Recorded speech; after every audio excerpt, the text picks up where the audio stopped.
नमस्कार जय सेवा जय जुआर। आज आम पाखे अच्छा सुखदेव गौड़ आम आदिवासी समाज उपदेष्टा समाजसेवी जे कि आम जल जंगल जमी को लेकिन किसी वार्ता देवा चाहूँगी आपण मानक एवं बर्तमान आम नवरंगपुर आम आदिवासी मानकर जल जंगल जमी को सरकार छड़ाइबा प्लानिंग करुच्ची षड्यंत्र कौन कर विषय जाना आसतु पचारिकी देखा सुखदेव गौड़ को जी कि आपण मैंने समस्ते मो यूट्यूब चैनल देखिथे मो फेसबुक अकाउंट रे भी देखिथे। तो आमे कौन करवा दरकार ए जल जंगल जमी को बंचेबा से विषय पचारिकी बुझा से कौन कहते से विषय जाना। अंचलवासी व ओडिशावासी सारा देशर बहुजन समाज बंधु मान को मु सादर से अजुहार करुची।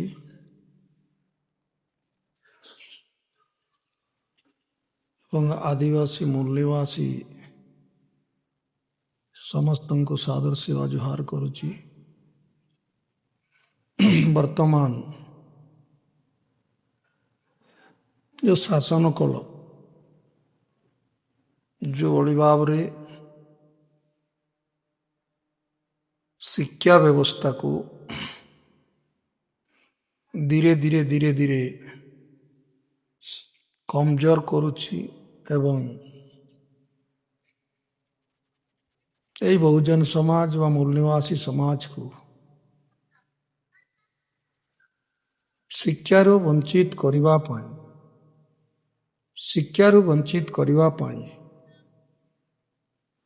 गोटे बोधे इटा सुचिंतित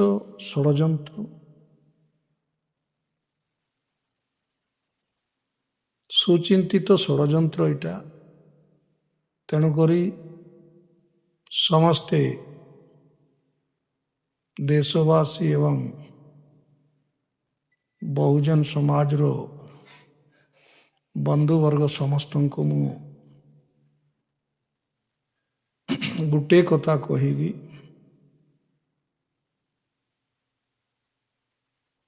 आजिटू नुह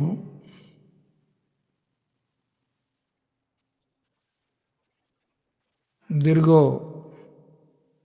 भारत स्वाधीन होकरी आज 80 वर्ष होगा गला 80 वर्ष पूरला 2026 मसीह आम स्वाधीनता दिवस 80तम स्वाधीनता दिवस पालन करीचे। एबे भी जो आदिवासी मान को जो मूल निवासी मान को विस्थापन करा जाउची एबे सुनिबा को मिली नवरंगपुर जिला नंदाहांडी ब्लॉक रे मध्य कौन गोटे बड़ पावर प्लांट बसैबा सेठी वर्तमान जोर जबरदस्त सर्वे चली गाँव लोक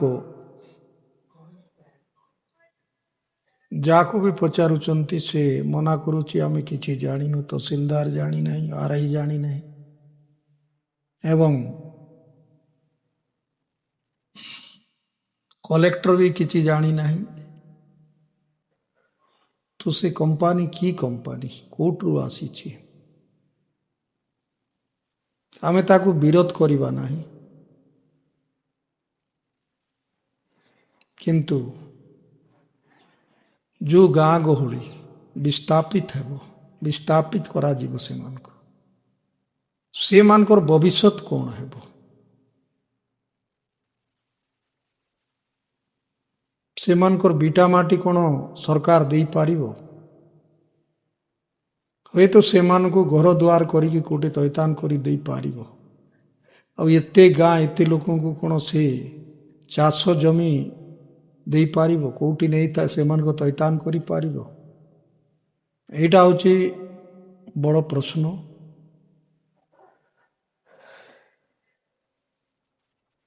अनेक जगह अच्छी अनेक अंचल अच्छी ଜାଗା ବି କାଲି ପଡ଼ିଛି। ସେଇ ଜାଗାମାନଙ୍କୁ ନ ଦେଖିକି ସରକାର ଯେଉଁଠି ଆଦିବାସୀ ହରିଜନ ବା ମୂଳ ନିବାସୀ ବହୁଜନ ଲୋକ ବସବାସ କରନ୍ତି ସେହି ଜାଗାକୁ ସରକାର ପ୍ରଥମେ ଚିହ୍ନଟ କରନ୍ତି। ଯେହେତୁ ଏମାନଙ୍କୁ ଉଚ୍ଛେଦ କରିବାଟା ଟିକେ ସହଜ ହେଇଥାଏ, ଶାସନ ବ୍ୟବସ୍ଥାରେ ପୁଲିସ ପ୍ରଶାସନ ଲଗେଇକିରି ସେମାନଙ୍କୁ ଡରା ଧମକା କରିକି ଉଚ୍ଛେଦ କରିବା ପାଇଁ ସରକାର ଗୋଟେ ଷଡ଼ଯନ୍ତ୍ର କରିଥାଏ। ଏ ଆଦିବାସୀ ଲୋକ ମୂଳ ନିବାସୀ ଲୋକ ଡରି ଯାଆନ୍ତି। ସେଥିପାଇଁ ଶାସନ ବ୍ୟବସ୍ଥା ପ୍ରଥମେ ଆଦିବାସୀ ହରିଜନ ଗିରିଜନ ଯେଉଁମାନେ ମୂଳ ନିବାସୀ ରହନ୍ତି ସେଇ ଗାଁମାନଙ୍କୁ ପ୍ରଥମେ ନଜର ପକାଏ। ଆଜି ସକାଳେ ଗୋଟେ ନ୍ୟୁଜ୍ ଶୁଣୁଥିଲି, ଛତିଶଗଡ଼ର ଗୋଟେ ଗାଁ ଅଛି ମାନପୁର ବ୍ଲକରେ गरियाबंद ଜିଲ୍ଲାରେ 156ଟା ଘର ଅଛି। ସେ ଗାଁ ରାଜସ୍ୱ ଗାଁ, ରାଜସ୍ୱ ପଟ୍ଟା ମଧ୍ୟ ତାଙ୍କର ପାଖରେ ଅଛି। କିନ୍ତୁ ସେମାନଙ୍କୁ ମଧ୍ୟ ସରକାର ଆଜି ବିସ୍ଥାପନ କରିବା ପାଇଁ ନିଷ୍ପତ୍ତି ନେଇକରି ଗାଁର ଲୋକକୁ ସରକାର ଜଣାଇ ଦେଇଛି। ଗାଁର ଲୋକ ବି ତାକୁ ସ୍ୱାଗତ କରିଛନ୍ତି ଏବଂ ସେମାନେ ବି ଯିବା ପାଇଁ ବି ଏଗ୍ରି ଅଛନ୍ତି। କିନ୍ତୁ ସେମାନଙ୍କୁ ସେଇଭଳି ଯେଉଁ ଜାଗାରେ ଅଛନ୍ତି ବର୍ତ୍ତମାନ ସେ ଜାଗାରେ ଯେମିତି ଜମି ତାଙ୍କର ଅଛି, ଯେମିତି ଘରଦ୍ୱାର କରିଛନ୍ତି, ଯେମିତି ସେ ଗାଁରେ ବନ୍ଧ ବା କୂଅ ନଳକୂଅଠୁ ଆରମ୍ଭ କରି ସ୍କୁଲ ପର୍ଯ୍ୟନ୍ତ ଅଛି, ସେଇଭଳି ଭାବରେ ସେମାନଙ୍କୁ ଯଦି କେଉଁଠି ତୈତାନ କରାଯାଏ ତାହେଲେ ଆମେ ଯିବୁ ବୋଲିକି ସେମାନେ ଏଗ୍ରି ହେଇଛନ୍ତି। କିନ୍ତୁ କରିବେ କ'ଣ? ସେଇ ଜାଗାରେ ଯଦି ସରକାର ସେମାନଙ୍କୁ ଯେଉଁଠି ଅଛନ୍ତି ସେଇଭଳି ସୁବିଧା ଦେଇପାରିବ କି? ସରକାର ଘୋଷଣା କରିଛି 15 ଲକ୍ଷ ଟଙ୍କା, ନହେଲେ ଗୋଟେ ଘର କରିକି ଦେବ। ଯଦି ଟଙ୍କା ନାହିଁ ଘର କରିକି ଦେବ। ଖାଲି ଘର କରିକି ଦେଲେ ଆଉ ଘରକୁ ଦେଖେଇ ଦେଲେ କ'ଣ ସେଠି ଆଦିବାସୀ ବଞ୍ଚିପାରିବେ? ତ ତାକୁ ଚାଷ କରିକି ଖାଇବା ପାଇଁ ସେମାନଙ୍କୁ ତ ସେଇଭଳି ଜମି ଦେବା ଦରକାର ଅଛି। ସେଇ ସୁବିଧା ଦରକାର ଅଛି। ଆଉ ଯେଉଁଠି ଯାଇକି ଯେଉଁଠି ସେମାନଙ୍କୁ ସେଟେଲ କରାହେବ ସେ ଜାଗାରେ ସେମାନେ ଯାଇକି ସେଠି ସେଟେଲ ହେଇପାରୁଥିବାର ଅଛି। ଆଦିବାସୀ ଲୋକ ଜଙ୍ଗଲ ବିନା ବଞ୍ଚି ପାରିବେ ନାହିଁ। सरकार कହୁଛି एक माँ के नाम पर एक पेड़ लगाओ। इआड़े सरकार योजना करुच्ची गछ लगेଇବା ପାଇଁ ଏବଂ ଗୋଟେ ମାର ନାଁରେ ଗୋଟେ ଗଛ ଲଗାନ୍ତୁ ବୋଲି ଆହ୍ୱାନ କରୁଛି। କିନ୍ତୁ ସେହି ସରକାର ହଜାର ହଜାର ଲକ୍ଷ ଲକ୍ଷ ଗଛ କାଟିକି କମ୍ପାନୀକୁ ଦେଉଛି ସେ ଜାଗାକୁ, ଆଦିବାସୀ ଲୋକଙ୍କୁ ବିସ୍ଥାପନ କରୁଛି, ମୂଳ ନିବାସୀ ଲୋକଙ୍କୁ ବିସ୍ଥାପନ କରୁଛି। ସେଇଟା संवैधानिक आईन हिसाब रे संवैधानिक अधिकार हिसाब रे बिना ग्राम सभार अनुमति बिना कौन सी सरकार या आईन कानून शिड्यूल एरिया रे कार्यकारी हो पारिबो नाही। ताकू मध्य ए शासन फू करी उड़ाई देउची एवं लोकों को अत्याचार आरंभ करुची। पुलिस द्वारा डराधमका करा जाउची। सेठी प्रतिवाद कले सेमानकु माड़ मरा जाउची। आ प्रतिवाद कले सेमानकर नारे विभिन्न मकदमारे केस करी सेमानकु जेल पटई दिया जाउची। एभली अनेक निर्यातना देकी लोकों को हरियाण करिकी से जगार विस्थापन करा जाउची। तो आम लोक सचेतन हेबार आवश्यकता अछि, जागृत हेबार आवश्यकता अछि, आउ ताकू प्रतिवाद करिवार आवश्यकता अछि। एवेटू नहीं, इंग्रेज अमलरू ता पूर्वरु मध्य आदिवासी माने जल जंगल जमीन को बंचाइबा पाई अनेक महापुरुष माने अनेक ଯୋଦ୍ଧାମାନେ ଲଢ଼େଇ କରିକିରି ଆସିଛନ୍ତି। ଯେତେବେଳେ ଇଂରେଜ ସରକାର ଆସିକିରି ଆମର ଭାରତରେ ସରକାର ଗଠନ କରିଥିଲା, ତାର ଅତ୍ୟାଚାର ସହ୍ୟ ନ କରିକି କରି ନ ପାରିକିରି 1700-1800 ମସିହାରୁ ଆଦିବାସୀମାନେ ଏ ଜାଗାରେ ଜେଲ ଜଙ୍ଗଲ ଜମିନକୁ ରକ୍ଷା କରିବା ପାଇଁ ସେମାନେ ସାଙ୍ଗରେ ଲଢ଼େଇ କରି ଆସୁଥିଲେ। ଆଜି ସେମାନଙ୍କର ନାଁ କୌଣସି ଇତିହାସରେ ଲେଖା ହେଲା ନାହିଁ, କୌଣସି ଜାଗାରେ ସେମାନଙ୍କର ନାଁକୁ ଉଲ୍ଲେଖ କରାଯାଇ ନାହିଁ। ଏଇଟା ଗୋଟେ ଆମର ପାଇଁ ଦୁର୍ଭାଗ୍ୟର କଥା। ଆଉ ସେମାନଙ୍କୁ କୌଣସି କାର୍ଯ୍ୟକ୍ରମରେ ସେମାନଙ୍କର ନାଁକୁ ମଧ୍ୟ ଉଚ୍ଚାରଣ କରାଯାଉନାହିଁ, ସେମାନଙ୍କର ଫଟୋ ମଧ୍ୟ କେଉଁଠି ରଖାଯାଉନାହିଁ। ତ ଆଦିବାସୀମାନଙ୍କୁ ଦମନ କରିବା କଥା ଜଳ ଜଳ ଦେଖାଯାଉଛି ଯେ ଏତେ ବଡ଼ ଇତିହାସକୁ ମଧ୍ୟ, ଆଦିବାସୀମାନଙ୍କର ଇତିହାସକୁ ମଧ୍ୟ ସରକାର ଏ ଯେଉଁ ଶାସନଟା ଆଜି ପର୍ଯ୍ୟନ୍ତ ଆଦିବାସୀମାନଙ୍କର ଇତିହାସକୁ ଲୋକଲୋଚନକୁ ଆଣିବା ପାଇଁ ତାକୁ କଷ୍ଟ ଲାଗୁଛି। ଆଉ କଷ୍ଟ ତ ଲାଗୁନଥିବ, ଜାଣି ଶୁଣିକି ତାକୁ ଦବେଇ ଦିଆଯାଉଛି, ଚପେଇ ଦିଆଯାଉଛି। ଆଦିବାସୀମାନଙ୍କର ଇତିହାସକୁ ନ ଜାଣନ୍ତୁ ଆଦିବାସୀ, ଏହିସବୁ ଷଡ଼ଯନ୍ତ୍ର ବୋଧେ ଚାଲିଛି। ତେଣୁକରି ଯେଉଁ ନବରଙ୍ଗପୁର ଜିଲ୍ଲାରେ ଯେଉଁ କମ୍ପାନୀଟା ବସିବ, ଆମ ଲୋକ ବିସ୍ଥାପନ ହେବେ, ସେଥିପାଇଁ ମୁଁ ଅନଡିଭାଇଡ୍ କୋରାପୁଟ ଜିଲ୍ଲାର ଆଦିବାସୀ ମହାସଂଘକୁ ଏବଂ ମୂଳ ନିବାସୀ ଭାଇମାନଙ୍କୁ, ବହୁଜନ ଭାଇମାନଙ୍କୁ ନିବେଦନ କରିବି, ଆମେ ଶାନ୍ତି ଶୃଙ୍ଖଳା ଭାବରେ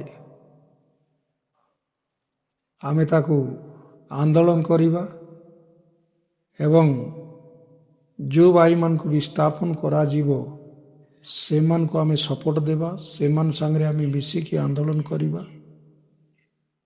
ନଚେତ ଆଜି ନନ୍ଦାହାଣ୍ଡି ବ୍ଲକଟାରେ ଏ ଗାଁ ଉଚ୍ଛେଦ ହେଇଯିବ, ତାପରେ ପରେ ପୁଣି କୋରାପୁଟର ପାଳି ପଡ଼ିବ କି ମାଲକାନଗିରିର ପାଳି ପଡ଼ିବ।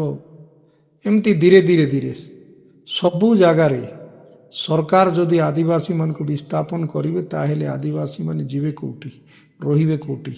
ଜଙ୍ଗଲ ବୋଲି କିଛି ନାହିଁ, ଜାଗା ବୋଲି କିଛି ନାହିଁ। ଯେଉଁ ଜାଗାରେ ହଜାର ହଜାର ବର୍ଷ ଧରିକିରି ଆମେ ବସବାସ କରିଛେ, ଆମର ପୂର୍ବଜମାନେ ଆମ ପାଇଁ ଜାଗା ଜମି ରଖିଛନ୍ତି, ସେଇ ଜାଗାରେ ଆମେ ଜୀବନଯାପନ ଚାଷବାସ କରିକି ଆମେ ଜୀବନଯାପନ କରୁଛେ। ଆଉ ଏ ଜାଗାରୁ ଯଦି ବିସ୍ଥାପନ କରାଯିବ, ତାହେଲେ କେଉଁ ଜାଗାରେ ଯିବା, କେଉଁଠି ରହିବା, କେମିତି ଆମେ ଜୀବନଯାପନ କରିବା, ଆମ ପିଲାଛୁଆମାନଙ୍କୁ କେମିତି ପାଠଶାଠ ପଢ଼େଇବା ବା ଆମେ କେମିତି କରି ବଞ୍ଚିବା, ଏହି ଚିନ୍ତା ଆମେ ସମସ୍ତେ ଆଦିବାସୀ ସମାଜ, ମୂଳ ନିବାସୀ ସମାଜ କରିବାକୁ ପଡ଼ିବ। ଏବଂ ଏହିଭଳି ସରକାରର ନୀତି ବିରୋଧରେ ଆମେ ଲଢ଼େଇ କରିବାକୁ ପଡ଼ିବ। ଆମେ ସେ କମ୍ପାନୀକୁ ବିରୋଧ କରୁନୁ। କମ୍ପାନୀ ହୁଏତ ଆମରି ବିକାଶ ପାଇଁ, ଦେଶର ବିକାଶ ପାଇଁ ବସିପାରେ ଏବଂ ଆସିପାରେ, କିନ୍ତୁ ଏହା ନୁହଁ ଯେ ଏଠିକାର ମୂଳ ନିବାସୀମାନଙ୍କୁ, ଆଦିବାସୀମାନଙ୍କୁ ବିସ୍ଥାପନ କରିକି, ସେମାନଙ୍କୁ ଅତ୍ୟାଚାର କରିକି, ସେମାନଙ୍କୁ ମାରପିଟ କରିକି, ସେମାନଙ୍କୁ ଜେଲ ପଠାଇକି, ସେମାନଙ୍କୁ ବିଭିନ୍ନ ମକଦ୍ଦମାରେ କେସ୍ କରି ଜେଲ ପଠାଇକିରି କମ୍ପାନୀ ବସାଇବାଟାକୁ କଦାପି ବରଦାସ୍ତ କରିବା ନାହିଁ। ସମସ୍ତେ ମିଶିକିରି ଆମେ କେମିତି ପ୍ରତିବାଦ କରିବା, ଗଣତାନ୍ତ୍ରିକ ପଦ୍ଧତିରେ ଆମେ ଆନ୍ଦୋଳନ କରିବା। ଆଜି ଏହି ୟୁଟ୍ୟୁବ୍ ଚ୍ୟାନେଲ ମାଧ୍ୟମରେ ଏବଂ ଫେସବୁକ୍ ମାଧ୍ୟମରେ ମୁଁ ଅନଡିଭାଇଡ୍ କୋରାପୁଟ ଜିଲ୍ଲାର ମୋର ମୂଳ ନିବାସୀ ଏବଂ ଆଦିବାସୀ ବହୁଜନ ଭାଇମାନଙ୍କୁ ମୁଁ ନିବେଦନ କରୁଛି, ଆହ୍ୱାନ କରୁଛି, ସମସ୍ତେ ଟିକେ ଜାଗି ଉଠନ୍ତୁ ଆଉ ସମସ୍ତେ କେମିତି ଏକଜୁଟ ହେବେ ଏବଂ ଅନଡିଭାଇଡ୍ କୋରାପୁଟ ଜିଲ୍ଲାର ଆଦିବାସୀ ମହାସଂଘ ମଧ୍ୟ ଏ ବିଷୟରେ ଚର୍ଚ୍ଚା କରିବା ଉଚିତ ଏବଂ ସେଇ ଗାଁମାନଙ୍କୁ ଯାଇକି ବସିବା ବି ଉଚିତ ଅଛି। ସେଇଠିକାର ଲୋକର ମତାମତ ବି ଶୁଣିବାର ଅଧିକାର ଆବଶ୍ୟକତା ଅଛି। ତେଣୁକରି ଆଜି ଏଇ ଭିଡ଼ିଓ ବାର୍ତ୍ତା ମାଧ୍ୟମରେ ମୁଁ ଅଣ୍ଡିବାଟ କୋରାପୁଟ ଜିଲ୍ଲାର ଆଦିବାସୀ ମହାସଂଘକୁ ମଧ୍ୟ ମୁଁ ଆହ୍ୱାନ କରୁଛି, ନିବେଦନ କରୁଛି, ଯେଉଁଠି ଥିଲେ ବି ଆମ ଭାଇ ଯଦି ଗୋଟେ ଦୁଃଖରେ ରହିବ, ଆମ ଭାଇ ଯଦି ଗୋଟେ ନିର୍ଯାତନା ପାଇବ, ତାହେଲେ ଆମ ସମସ୍ତଙ୍କୁ ବାଧିଯିବ। ସମସ୍ତେ ଆମେ ଦିନେ ସେଇ ନିର୍ଯାତନା ଏବଂ ସେଇ ଅସୁବିଧାରେ ପଡ଼ିବା। ତେଣୁକରି ଆମେ ସମସ୍ତେ ମିଳିମିଶିକି କେମିତି ଆକୁ ପ୍ରତିବାଦ କରିବା। ଆଉ ସେ ଭାଇମାନଙ୍କୁ, ଯେଉଁ ଭାଇମାନଙ୍କୁ ବିସ୍ଥାପନ କରାଯାଉଛି, ସେମାନଙ୍କୁ ଆମେ ସହଯୋଗ କରିବା। ଏଇ ଏପିସୋଡ଼ରେ ଆଜି ମୁଁ ଅଣ୍ଡିବାଟ କୋରାପୁଟ ଜିଲ୍ଲାର ଆଦିବାସୀ ମହାସଂଘର ମୋର ସମସ୍ତ କର୍ମକର୍ତ୍ତା ଏବଂ ବନ୍ଧୁମାନଙ୍କୁ ମୁଁ ନିବେଦନ କରୁଛି, ଏଥିପ୍ରତି ସମସ୍ତେ ଟିକେ ଆମେ ଚିନ୍ତା କରିବା, ବିଚାର କରିବା ଏବଂ ସରକାର ସହିତ ମଧ୍ୟ ଏ ବିଷୟରେ ଆମେ ସମସ୍ତେ ଆଲୋଚନା କରିବା ଦରକାର ଅଛି। ଏତିକି କହି ଆଜି ଏପିସୋଡ଼ରେ ମୁଁ ଆଜିର ବାର୍ତ୍ତାକୁ ମୁଁ ଏଠି ସମାପ୍ତ କରୁଛି। ସମସ୍ତଙ୍କୁ ଜୟ ଜୁହାର, ଜୟ ମୂଲ୍ୟବାସୀ, ଜୟ ଆଦିବାସୀ, ସେବା ଜୁହାର।